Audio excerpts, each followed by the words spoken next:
music for the rest of everything that we ever do ever again. How wonderful is this event? Welcome, everyone. We do sort of sound like a girl band, like just a tiny bit.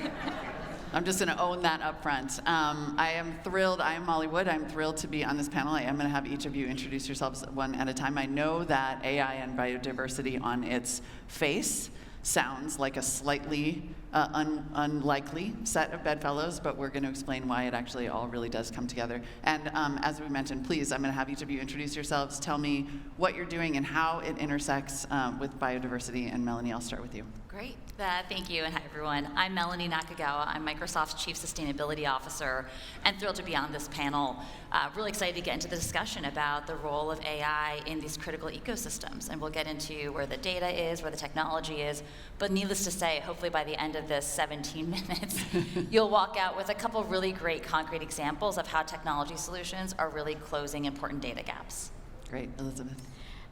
Hi, everyone. I'm equally thrilled to be here on this panel. I'm Elizabeth Hunter. I'm one of the co-founders and also the Chief Operating Officer of Treeswift. Treeswift is a startup company using robotics and AI to capture landscape data, and really excited to just share with you as part of the panel just some of these new and innovative ways that we can think about using technology for nature-based solutions. Awesome. Hi, everyone. I'm Millie. I am a postdoc at the National Center for Ecological Analysis and Synthesis and a core team member at Climate Change AI. A lot of my work thinks about how we can leverage AI not only to understand our ecosystems and the way they're changing, but to come up with strategies to mitigate impacts on nature. So it seems like for AI to do its best work, it needs a lot of data. So I actually want to start with the data challenge around biodiversity, and I'll probably, Melanie, have you address like what we can do with what we have. But Elizabeth, it's my understanding that, actually we lack a lot of data to even pull insights from at this stage in the game, right? That's exactly right. So I think about and how the landscape is changing for innovation in this space.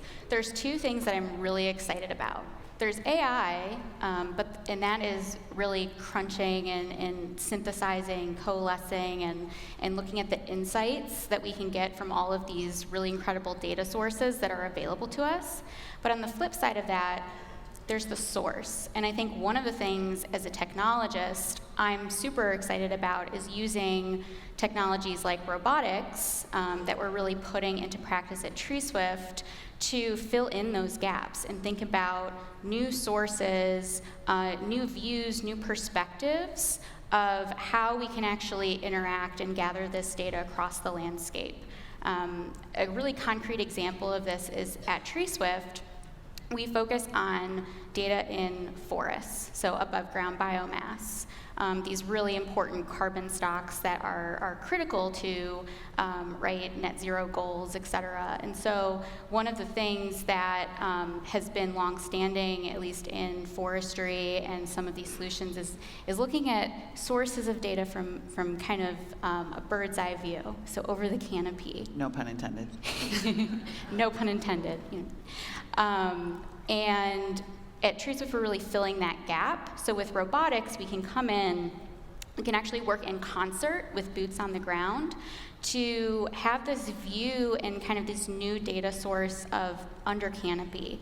So looking at the crowns of trees and how we can infer and extract insights about these ecosystems, and to think about how these new sources actually fuel how we think about measuring these things about biodiversity. Right. Millie, I want to come to you about what we don't know, and then Melanie on what we are doing to solve that. Yeah, I think that's a great question of what we don't know, and that's, I think, your work is really inspirational and super powerful and going to be incredibly critical. So when we look at biodiversity data, which is collected from all different sorts of streams, from people taking pictures on their iPhones and uploading them to participatory science platforms like iNaturalist and otherwise, to camera traps and acoustic monitors, imagery from drones and satellites, we think that maybe we have a lot of information about the world, but really that information is incredibly biased. And it's biased along social and political dimensions. We can see armed conflict in when and where we have data, colonialism in what information we have and who owns that information. We can see redlining in US cities in where we have biodiversity data. We have almost double the amount of biodiversity data in neighborhoods that were not historically redlined or segregated. And so we have to think a lot moving forward about how we can ensure that we fill those data gaps in such a way that we don't propagate these social inequities moving forward when we start to leverage all of this data and throw it into our AI models and our decision-making algorithms. Like, how can we ensure that those biases are not reflected? No pressure, Microsoft. So talk to us about filling those gaps and what AI can do with the information it has now, and then how we get more and get it as, as clean as it can be, I guess, for lack of a better way of putting that.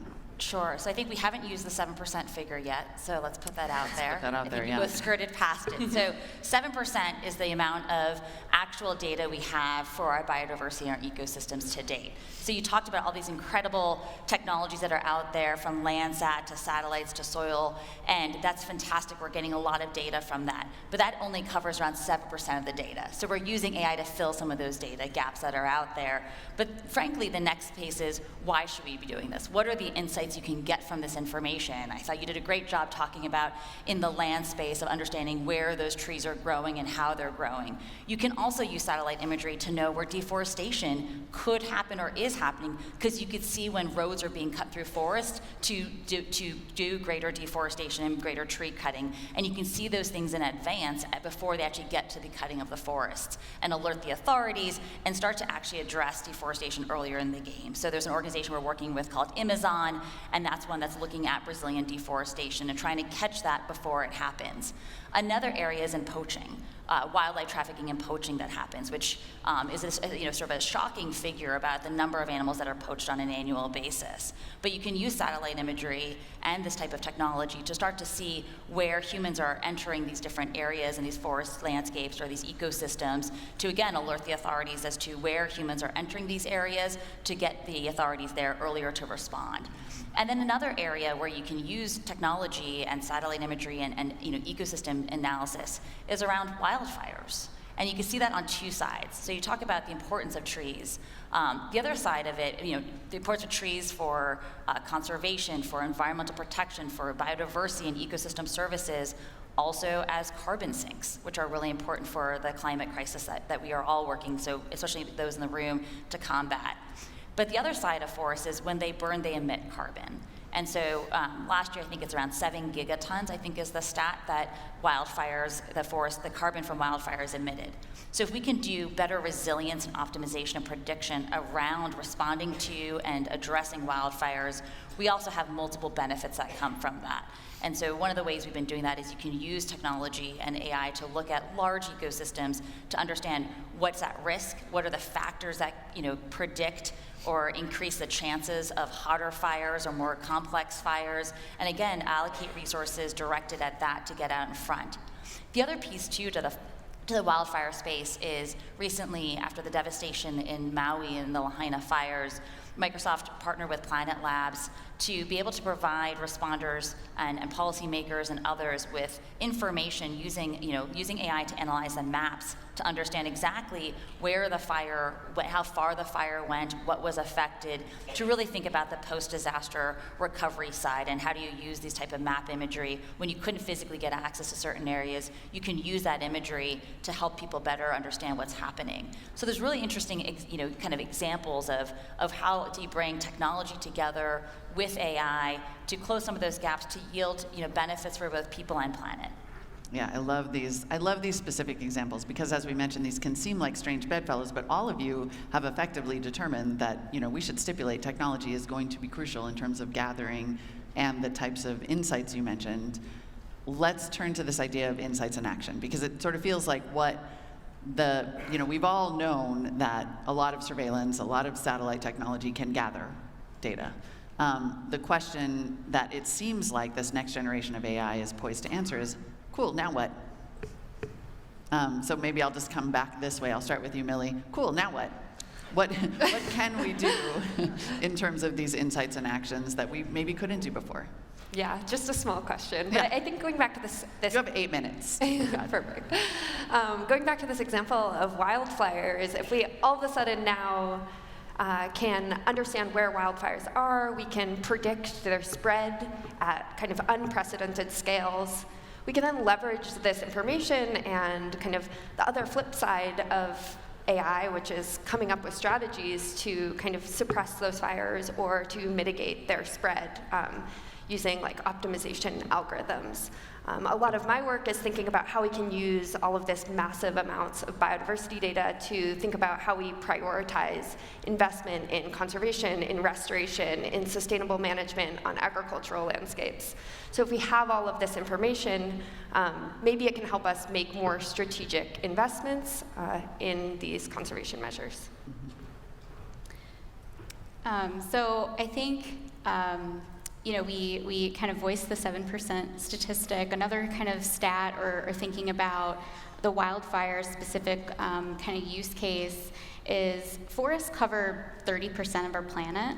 And when we think about AI and filling those gaps and all of the kind of the new sources of data coming in, like the ones that we're developing at Treeswift, what's striking to me and something that I've kind of like learned kind of on this journey of kind of putting this technology into the hands of kind of boots on the ground and local folks working is that a lot of these kind of insights, whether they be coming from AI, kind of other analyses, still rely on kind of boots on the ground people going and still looking and verifying, and there is a level of rigor that is still required to kind of pull back the curtain, if you will, to not make the kind of this AI or machine learning process so opaque, but actually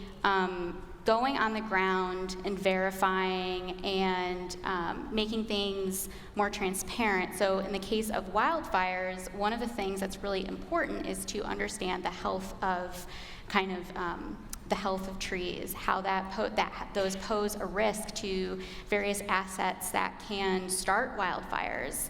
And so one of the things that's really powerful is that if you have, again, new ways to source and collect the data, you can work in concert with people whose job it is every day to ensure the safety and mitigate the risk of these disasters.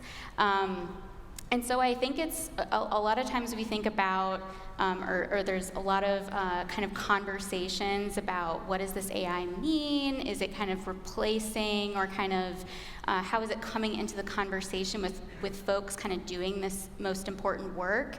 And I think one of the things that I've been seeing and like really like how the data, what the data is really showing is that it's AI really working in concert with folks who have these insights, but making it more scalable, more systematic, to kind of extrapolate and really scale over the whole landscape. I'd say to add to that, it's always hard to go the third in a panel. I would say to add to that. Think of yourself as first all over again. Exactly, perfect. I don't know what the next question is. But so now what? I'd say on the insights piece, there's two areas. One is, how do you take all these data, input these insights, and increase productivity, increase economic benefit, increase outputs? So the phrase we often use is, how do you grow more crop per drop? So right now, I think it's around the typical farmer the farm will receive around 500,000 data points on a daily basis. That's expected to grow to millions of data points over the next decade. And so with all that insight, all that data, how do you create insights that you're allowed to grow more crop per drop, more efficiency, and higher productivity output to feed the world? That is, obviously a growing opportunity for all of us, for all these technologies to be a part of. So that's one area, is how you turn those insights into economic productivity. Another one is, how do you turn those insights to build build trust in both the measuring, the verification, and the reporting in these systems that are so important to what we need, from solving and addressing the climate challenge, but also to investing in these solutions. Microsoft has a climate innovation fund. It's $1 billion innovation fund that's investing in innovative technologies that not only will Microsoft need towards our own sustainability commitments, but also that the world will need. And so we've recently invested in 2 companies that are addressing some of this, both the data challenge and the insight opportunity. So a company like Vibrant Planet or Yardstick looking at soil carbon measurement, and really being able to provide the measurement and the verification about what is the actual soil carbon content in these types of projects, that then allow people to then share that with the marketplace to say, this is what the carbon enhancement looks like for these types of, for this practice that I'm using. And that really helps then on the reporting side. You're seeing a growing interest from policymakers and regulators, whether it's the Task Force on Nature-Based Disclosures or the European Corporate Sustainability Reporting Directive, the CSRD, that's asking for more information from corporations and others on nature-based disclosures and reporting. And so how do these tools help improve that? And recently with our partners at Planet Labs, we produced a white paper looking at what some of the existing tools today, what they exist on biodiversity and nature-based, and how they can be used in current reporting, future reporting requirements that are out there to get companies and others ready for it. But between insights from an economic productivity perspective, but also insights for ensuring that there's trust and validity and verification in these systems that are so critical for the ecosystems we're going to need, I think there's a great opportunity here, and we're seeing that in practice today. Right, and such a crucial foundational layer for policy, for enabling financial tools, all of the kind of tools we need. In our last minute or so, the theme of this event is, of course, listening and influence. There's, ultimately you are trying to get insights and analysis to create influence. Millie, you have written, though, about data gaps. You alluded to this earlier and how they can entrench inequities. Talk to us briefly in our last minute about the importance of making sure that we are listening to the right sources. Yeah, I think that's a great question. I think it was brought up kind of time and time again in this conversation about collaboration with local communities, with people who are actually feeling the impacts of environmental change, of ecosystem degradation. I think another thing that is really important and really exciting about this conversation is kind of moving from this idea that all we can do with AI and big data is to document degradation, that we can do more than that, that we can come up with solutions, that really there is kind of a positive lens on all of this, and moving towards that with local communities and with big companies that give us the capacity to scale up, which is ultimately what we need to do in the context of these planetary crises. Amazing. Melanie, Elizabeth, Millie, thank you so much for an incredible panel. We wish we had an hour, but we don't.